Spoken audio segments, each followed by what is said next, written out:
তো বিএনপি পরে প্রোগ্রাম করলো যখন, তখন কোনো খুনোখুনি হইল না কেন? কোনো অ্যারেঞ্জমেন্ট হয়েছিল নিশ্চয়ই। তো যখন পরে বিএনপি প্রোগ্রাম করতে গেল, তখন কেন আওয়ামী লীগ ট্রিগার্ড হইল না? কেন ডাক্তার জাহিদ ট্রিগার্ড হইল না? কেন কচু খেতে ট্রিগার্ড হইল না? কেন আগে থেকে আওয়ামী লীগেরা চ্যালেঞ্জ ছুড়ে দিতে থাকলো? প্রশ্নটা এখানেই। তার মানে বিএনপির সাথে গোপালগঞ্জ আওয়ামী লীগের এই মুহূর্তে কোনো কনফ্লিক্ট নাই। কনফ্লিক্ট আছে এনসিপির সাথে। তার মানে এনসিপি সেই শক্তি যা হাসিনাকে উৎখাত করছে, তারে ঠেকাইতে হবে।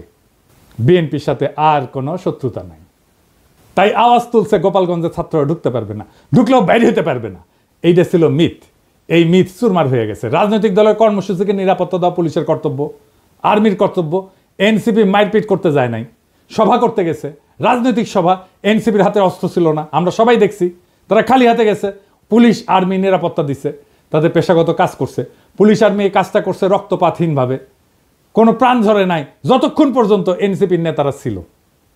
এটাই বিজয়, হাসিনার জামানাকে অতিক্রম করে যাওয়ার বিজয়। এই বিজয় এলো বর্ষা বিপ্লবের নায়কদের হাত ধরে।